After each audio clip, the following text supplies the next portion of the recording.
Para saudara dan saudari yang Tuhan cintai, selamat pagi dan selamat bertemu lagi dalam renungan harian dari Paroki Santo Petrus dan Paulus Argapura, edisi hari Senin, tanggal 21 November 2022. Hari ini Gereja Semesta merayakan peringatan wajib Santa Perawan Maria dipersembahkan kepada Allah. Mengawali hari yang baru ini, kita hendak mendengar dan merenungkan sabda Tuhan. Marilah sebelum kita mendengar dan merenungkan sabda Tuhan, kita berdoa. Dalam nama Bapa dan Putra dan Roh Kudus. Amin. Allah Bapa, sumber cinta kasih, Engkau telah menerima persembahan hidup Santa Perawan Maria yang kami peringati hari ini. Semoga berkat pertolongan doanya dan kekuatan rahmat-Mu, kami tekun mengabdi kepadamu. Bersabdalah ya Tuhan, kami siap untuk mendengarkan. Terpujilah Engkau Bapa, Putra dan Roh Kudus, kini dan sepanjang segala masa. Amin. Para saudara dan saudari yang Tuhan cintai, sabda Tuhan yang hendak kita dengar dan kita renungkan untuk mengawali hari yang baru ini pada peringatan wajib Santa Perawan Maria dipersembahkan kepada Allah diambil dari Injil Lukas pasal 21 ayat 1 sampai 4. Tuhan bersamamu. Inilah Injil suci menurut Lukas. Di bait Allah, tatkala mengangkat muka, Yesus melihat orang-orang kaya memasukkan persembahan mereka ke dalam peti persembahan. Ia melihat juga seorang janda miskin memasukkan 2 peser ke dalam peti itu. Maka Yesus berkata, "Aku berkata kepadamu, sesungguhnya janda miskin ini memberi lebih banyak daripada semua orang itu. Sebab mereka semua memberikan persembahannya dari kelimpahannya, tetapi janda ini memberikan dari kekurangannya. Bahkan ia memberikan seluruh nafkahnya." Demikianlah sabda Tuhan. Para saudara dan saudari yang Tuhan cintai, janda miskin dalam Injil yang baru saja kita dengar dalam bacaan Injil pada hari ini dipuji oleh Yesus karena ia masih mau memberi persembahan meskipun hidupnya berkekurangan. Inilah makna memberi dari kekurangan.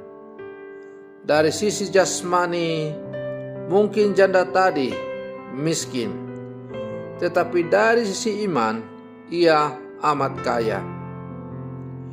Di balik kemiskinannya, ia memiliki mutiara yang amat indah, yaitu kepercayaan dan kepasrahan kepada Allah. Ibu janda itu tidak merasa khawatir dengan hari esok dalam hidupnya, karena ia yakin Tuhan akan selalu memberikan apa yang ia butuhkan. Ia sungguh percaya akan kebaikan Tuhan, sehingga ia mempunyai totalitas dalam memberikan persembahan. Para saudara dan saudari yang Tuhan cintai, di zaman sekarang banyak orang meyakini bahwa semakin banyak memberi sumbangan yang kita berikan untuk tempat ibadah maupun untuk sosial, maka semakin banyak juga berkat yang akan kita dapatkan. Yesus melalui bacaan Injil hari ini mempunyai kriteria lain ketika ia berbicara soal pemberian atau persembahan. Bagi Yesus bukan soal jumlah uang dana yang diberikan, tetapi soal hati yang menyertainya. Tidak ada artinya orang mempersembahkan banyak harta atau uang, tetapi hatinya tidak tulus. Lebih berarti dana harta kecil, tetapi diberikan dengan hati penuh kerelaan dan sukacita. Maka katanya, "Aku berkata kepadamu, sesungguhnya janda miskin ini memberikan lebih banyak daripada semua orang itu. Sebab mereka semua memberi persembahannya dari kelimpahannya, tetapi janda ini memberi dari kekurangannya, bahkan ia memberi seluruh nafkahnya." Para saudara dan saudari yang Tuhan cintai, dalam kehidupan sehari-hari, terkadang kita berpikiran bahwa kita akan berkorban dan melayani sesama kalau hidup kita sudah mapan dan berkecukupan. Namun dengan belajar dari ibu janda si miskin tadi, dalam segala keterbatasan dan kekurangan yang kita miliki, kita tetap dapat ikut aktif dalam pelayanan di lingkungan, di sekolah, di kombas, di paroki, di masyarakat, dan di mana saja kita tinggal. Sebagai bentuk persembahan hidup kepada Tuhan, Allah memberikan berkat kepada kita, tidak pernah mengenal waktu, kapanpun Tuhan telah berkarya untuk kita.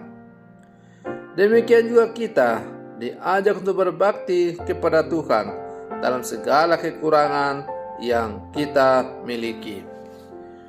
Para saudara dan saudari yang Tuhan cintai, bagaimana dengan persembahan kita masing-masing?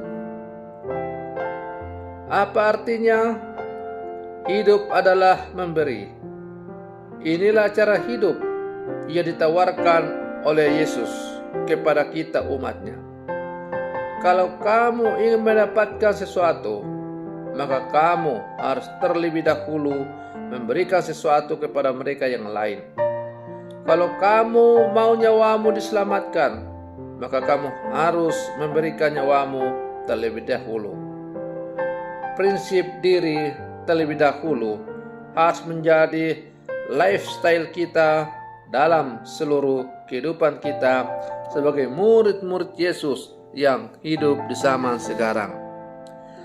Para saudara dan saudari yang Tuhan cintai, maka marilah dalam seluruh kehidupan kita sebagai murid-murid Yesus, kita menjadikan contoh teladan persembahan dari si janda miskin tadi.